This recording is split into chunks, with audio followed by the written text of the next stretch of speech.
좋으신 하나님이 주시는 은총과 또 평화가 사랑하는 여러분들과 함께 하시기를 빕니다. 오늘은 주연후 제1주이면서 교단역으로는 세례 주일과 신학대학 주일로 지킵니다. 감리회에는 공식적으로 세 개의 신학대학이 있습니다. 감리회에서 목사 안수를 받기 위해서는 교단이 정한 바에 따라서 이 세 개의 대학 중 한 곳에서 학위를 마쳐야 합니다. 세계의 대학들은 고유한 색깔과 분위기를 가지고 있지만 한국 교회의 영적인 지도자를 배출하는 목적이라는 일치를 이루고 있습니다. 갈수록 신학대학의 입학률이 감소하고 있습니다. 교단은 위기라고 인식하면서 여러 가지의 방안을 모색하고 있습니다. 어쩌다 우리의 학교들이 이 지경까지 되었나 걱정하며 또 안쓰러워하는 목회자들의 푸념이 여기저기서 들리고 있습니다. 그러나 저는 좀 더 다른 생각을 해보고 있습니다. 위기가 꼭 나쁜 것만은 아니겠다라고 하는 생각이 들었습니다. 위기가 둔해져 버린 신학대학들을 깨우고 잃어버린 본질을 되찾게 할 수도 있겠다라고 하는 기대가 생기기 때문입니다. 위기를 돌파하는 방법 중에 하나는 출발점으로 돌아가는 것입니다. 신학대학의 위기는 하나님이 신학대학을 설립하신 목적을 돌아보게 할 것입니다. 신학대학으로서 존재하게 하는 본질이 무엇이었는지를 되찾게 할 것입니다. 위기가 또 다른 기회가 되어주기를 저는 소망하면서 신학대학들을 위해 기도하고 있습니다. 사랑하는 여러분, 교단의 신학대학을 위해서도 기도해 주십시오. 신학대학을 위해 기도해야 함이 여러분의 피부에 잘 와닿지 않는 이야기일 수 있다는 것을 충분히 잘 알고 있습니다. 중국 제나라 때 발간되었던 관자라는 책에 곡식을 심는 것은 1년지게, 나무를 심는 것은 10년지게, 사람을 심는 것은 종신지게라고 하는 내용이 있습니다. 교육은 100년지 대계라고 하는 말이 여기서 비롯되었습니다. 신학대학의 미래는 곧 한국교회의 미래입니다. 신학대학의 회복과 부흥은 곧 한국교회의 회복과 부흥과 또 연결될 것입니다. 선교의 황금시대라 불리웠던 19세기의 영적인 부흥의 중심에는 대학과 대학생들이 있었습니다. 엘리와 같은 제사장들이 아니라 사무엘과 같은 교회의 지도자들이 이 땅의 신학대학을 통해서 배출될 수 있기를 기도해 주십시오. 세상에 학문과 정신을 가르치지 않고 하나님의 말씀인 성서를 통해 진리를 가르치고 진리를 수호하는 자들이 배출되어질 수 있기를 기도해 주십시오. 정말 기도해야 할 제목들이 많다는 생각을 하게 됩니다. 기도는 그리스도인들에게 의무와 책임이기에 당연히 무겁게 느껴질 수 있지만 기도는 또 다른 의무에서 특권이기도 합니다. 중국 내지 선교회를 시작했던 허드슨 테일러는 모든 것을 하나님께 기도로 가져갈 수 있는 것은 놀라운 특권이었다 말했습니다. 기도가 특권인 것은 기도를 통해 우리가 하나님을 만날 수 있기 때문입니다. 하나님과 연결되기 때문입니다. 지난 한 주간 교우들이 기도하는 일에 시간을 내시고 힘쓰시는 모습에 참 감사했습니다. 우리 교회는 기도가 쌓이는 교회, 기도가 응답받는 교회가 되기를 소망합니다. 선명한 복음 두 번째 시간입니다. 지난 시간에는 나를 따라오라는 예수의 부르심의 배와 그물과 부모까지 버리고 부르심에 복종한 제자들의 이야기를 나누었습니다. 따라오라고 하는 예수의 부르심에 복종했고 그분을 따라가는 과정에서 제자들의 육적인 상태는 영적인 상태로 거듭났습니다. 소위 믿음이라는 것이 발생했습니다. 제자가 된 다음에 예수를 따르는 것이 아닙니다. 예수를 따라가야만 제자가 될 수 있습니다. 예수를 따라야만 그분의 마음과 뜻을 배울 수 있고, 그분의 마음과 뜻을 배울 때에만 자신을 부인하고 져야 할 십자가를 지고 진정으로 예수를 따르게 되기 때문입니다. 사랑하는 여러분, 여러분에게 나를 따라오라 말씀하시는 그 부르심에 응답하시고 그분을 따라가십시오. 뒤를 돌아보지 마십시오. 다른 것도 생각하지 마십시오. 믿음의 주요 온전케 하시는 이인 예수 그리스도만을 바라보십시오. 그래야만 우리에게도 세상을 이기는 거룩함에 이르게 하는 믿음이 생겨납니다. 복음을 선명하게 해야 함이 역설이라는 생각이 듭니다. 복음은 그냥 복음이어야 하기 때문입니다. 복음 외에 다른 것들이, 복음을 가장한 유사한 복음이 복음보다 더 우위를 점하는 것들이 우리의 믿음을 위협하고 있습니다. 바울은 갈라디아 교회를 향해 다른 복음은 있을 수 없다 단언했습니다. 갈라디아서 1장 6절과 7절입니다. 그리스도의 은혜로 너희를 부르신 이를 이같이 속히 떠나 다른 복음을 따르는 것을 내가 이상하게 여기노라. 다른 복음은 없나니 다만 어떤 사람들이 너희를 교란하여 그리스도의 복음을 변하게 하려 함이라. 여러분이 믿는 복음은 선명합니까? 처음 받을 때 순수함이 그대로 유지되고 있습니까? 믿음이 교란돼서 모양이 훼손되고 그 능력을 잃어버리지는 않으셨습니까? 그런지 아니한지를 어떻게 알 수 있을까요? 어떻게 점검할 수 있을까요?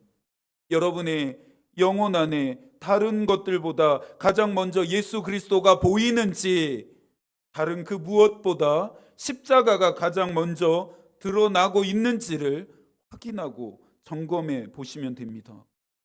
예수 그리스도와 그분이 못 박히신 십자가 외에 다른 복음은 없습니다. 이것 외에 복음이라 말하는 것들은 모두 다 가짜이고 이단적인 가르침입니다.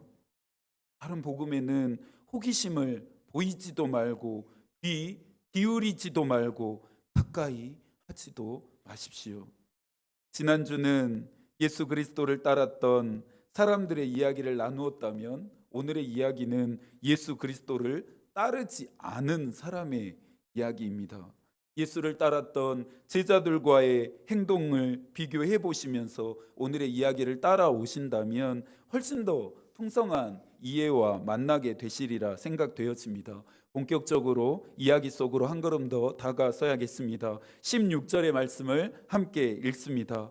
어떤 사람이 주께 와서 이르되 선생님이여 내가 무슨 선한 일을 하여야 영생을 얻으리이까?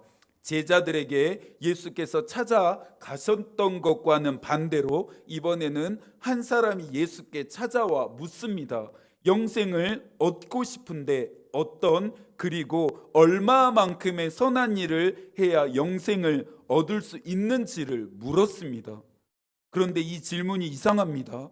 어떻게 해야 영생을 얻을 수 있는지만 물었으면 됐는데 어떤 선한 일을 해야 하는지를 이 사람이 물었기 때문입니다. 이 질문의 의도는 나중에 밝혀지겠지만 그물과 배와 부모까지 버린 4명의 제자들과는 다르게 이 사람은 자신이 가지고 있었던 그 어떠한 것도 포기하지 않으려는 심산이었습니다. 17절입니다.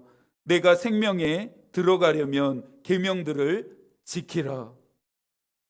예수께서 이 사람이 물었던 질문에 대답하셨습니다. 그러면서 예수의 대답이 이어집니다. 18절과 19절도 함께 읽겠습니다.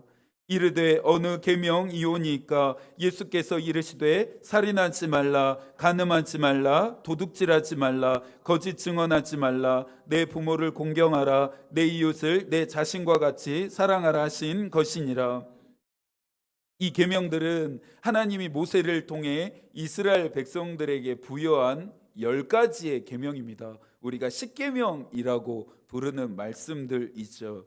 그런데 또 이상한 점은 10개가 아니라 예수께서 6개의 계명만 말씀하셨습니다. 하셨다라는 점입니다. 첫 번째부터 네 번째까지 하나님에 대한 절대적인 계명들이 빠져 있습니다.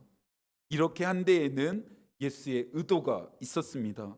다음 주에 분명한 생활이라고 하는 주제 안에서 구체적으로 나눌 텐데요. 예수 그리스도를 믿는 믿음은 지금으로도 충분합니다. 진짜 우리에게 필요한 것은 예수 그리스도를 믿는 나의 믿음이 진짜인지 가짜인지 살아있는지 죽은 것인지를 생활을 통해 삶을 통해 증명하는 것입니다. 예수 그리스도를 잘 믿어야 한다는데 이견을 보일 사람은 없습니다. 예수 그리스도를 잘 믿는다면 그 생활 또한 올바르고 마땅해야 합니다. 믿음을 생활로 번역해 낼 수 있어야 합니다. 십계명 5번째 이후의 계명들이 가지는 함의입니다. 예수께서 언급하신 이 6가지의 계명들은 그리스도인들의 삶의 방식입니다. 여러분들은 이 계명들을 잘 지키고 있으십니까? 저는 잘 지키고 있다 자신 있게 말할 수 없을 것 같습니다. 그런데 청년은 놀라운 대답을 합니다. 20절입니다. 그 청년이 이르되 이 모든 것을 내가 지키었사온데 아직도 무엇이 부족하니이까. 청년은 모든 것을 지켰다 말합니다. 예수께서 지금 말씀하신 이 계명들을 잘 지켰다 말합니다. 그러면서 또 지켜야 할 것이 있냐고 오히려 예수께 반문했습니다. 청년에 대한 자세한 정보를 마태가 제공하고 있지는 않지만 청년이 결코 빈말이나 거짓말을 하고 있다 생각되지는 않습니다. 아마 충분히 인정받을 만한 삶을 살았을 것이라 유추해 볼 수 있습니다. 하지만 예수는 청년이 마음속 깊이 숨기고 있었던 어두움을 꿰뚫어 보시고 다시 말씀하십니다. 21절도 함께 읽어볼까요?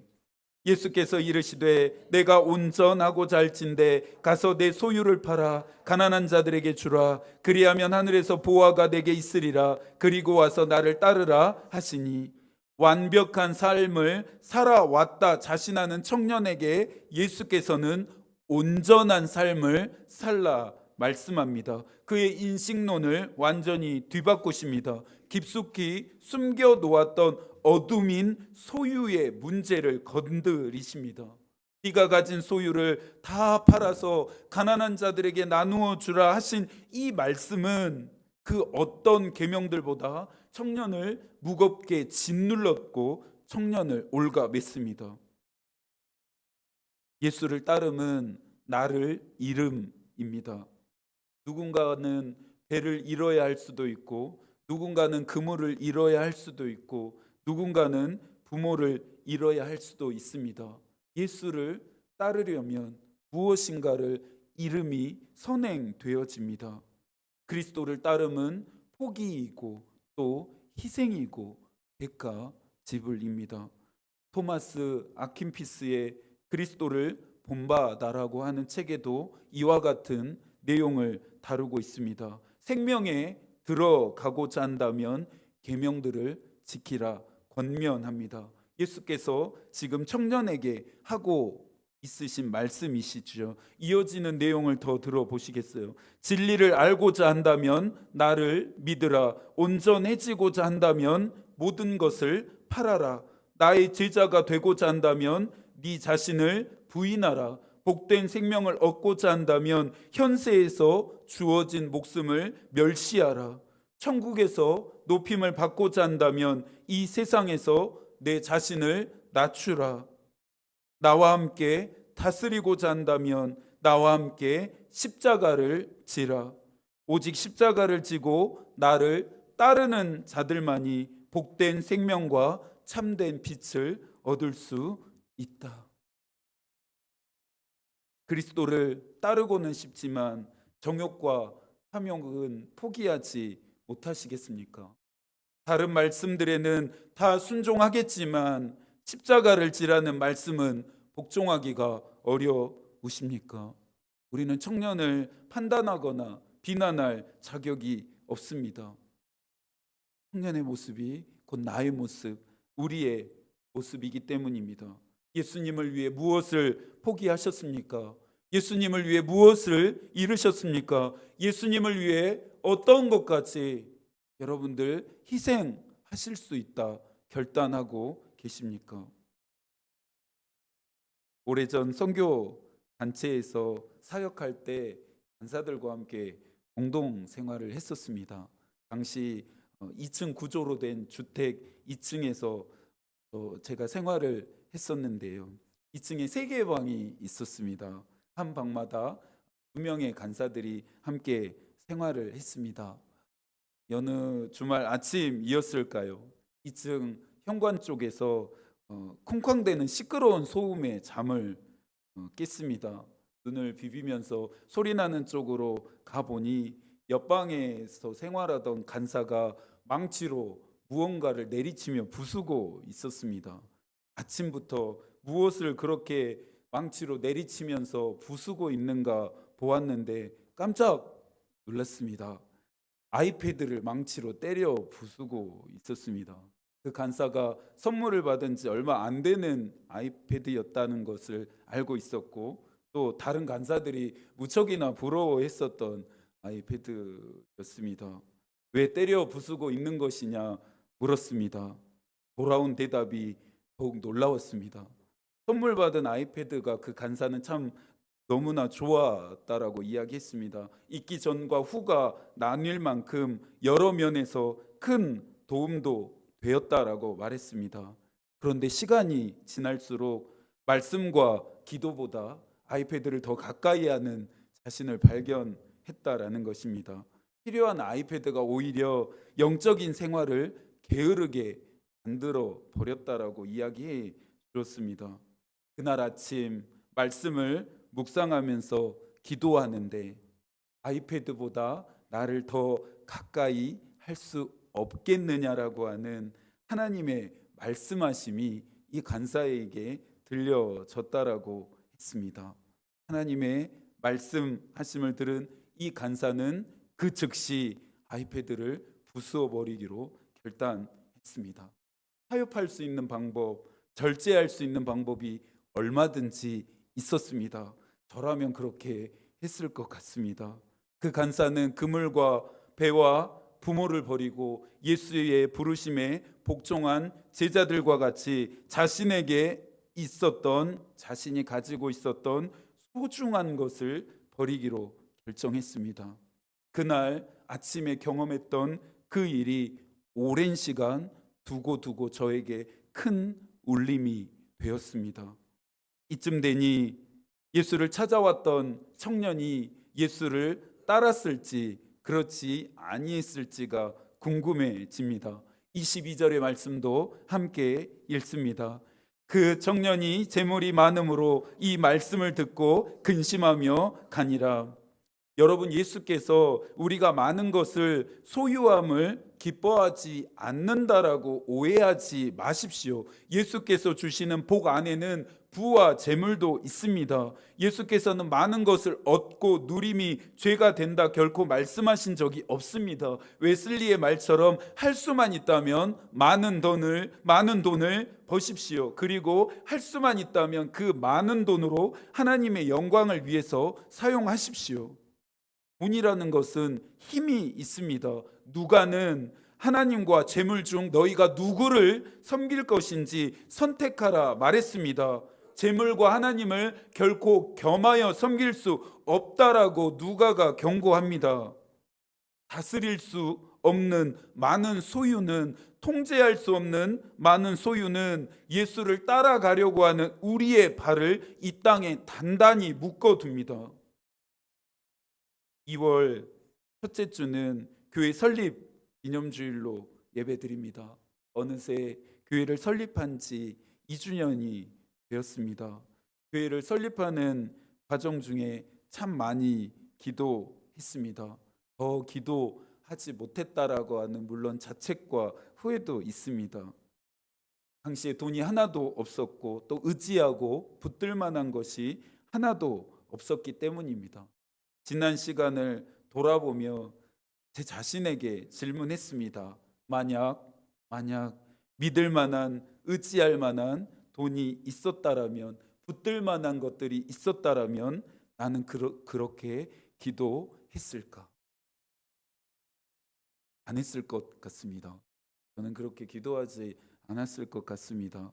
없음과 비천함이 저에게는 은혜였고 복이었다 생각하니 감사할 수밖에 없습니다.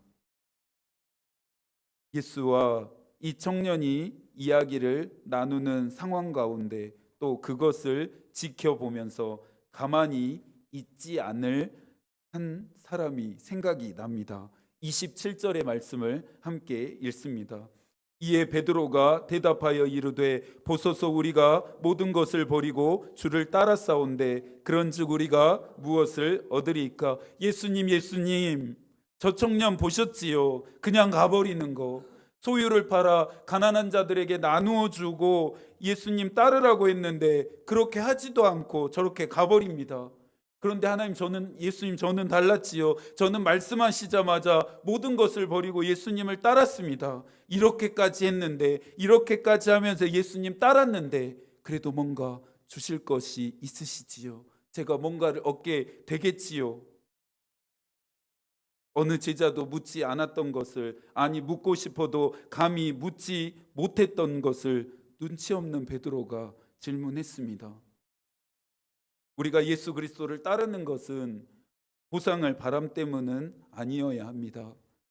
보상에만 집중한다면 기복신앙에 빠질 위험이 있습니다. 교회를 위해 봉사하고 헌신하며 수고하는 교우들 위해 뭐라도 주고 싶고 해주고 싶은 것이 목사들의 마음입니다. 좋으신 하나님은 더하지 않으실까요? 예수 그리스도를 위해 따르기 위해 가장 귀한 것까지 버린 자들에게 물론 가품도 있습니다. 28절과 29절을 마지막으로 한 번 더 읽습니다. 예수께서 이르시되 내가 진실로 너희에게 이르노니 세상이 새롭게 되어 인자가 자기의 영광을 보좌에 앉을 때에 나를 따르는 너희도 12 보좌에 앉아 이스라엘 12 지파를 심판하리라. 또 내 이름을 위하여 집이나 형제나 자매나 부모나 자식이나 전토를 벌인 자마다 여러 배를 받고 또 영생을 상속받으리라. 소망이 되는 말씀입니다. 그런데 어떡하지요? 보좌가 12개밖에 없다라고 합니다. 지금 우리는 몇 명인가요? 못 앉을 사람도 있는 것인가요? 그렇지 않습니다. 상징이죠. 비유입니다.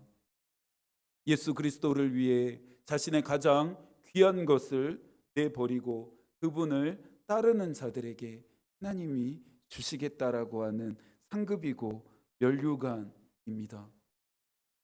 예수 그리스도를 따르는 저와 여러분에게 예비되어진 영생이 있습니다. 그 나라에서 받게 되어질 영광이 있다는 말입니다. 그리스도인들에게 보상이 되어야 하는 것들이 있다라면 바로 이것이 되어야 합니다. 이제 고요한 이 아침 우리는 결단해야 합니다. 예수 그리스도를 따라가는 제자가 될 것인지 아니면 예수 그리스도를 따르지 않는 청년이 될 것인지, 그물과 배와 부모를 버리고 예수를 따를 것인지 아니면 가진 것을 잃을까 근심하며 예수를 떠날 것인지 결단해야 합니다. 우리와 동일한 상황에 처했던 여호수아의 결단을 나누면서 오늘의 말씀을 가름합니다. 여호수아 24장 15절입니다. 만일 여호와를 섬기는 것이 너희에게 좋지 않게 보이거든 너희 조상들이 강 저쪽에서 섬기던 신들이든지 또 너희가 거주하는 땅에 있는 아모리 족속의 신들이든지 너희가 섬길 자를 오늘 택하라. 오직 나와 내 집은 여호와를 섬기겠노라. 하나님의 마음이 우리의 기도가 되고 하나님의 뜻이 우리의 길이 되기를 빕니다. 아멘.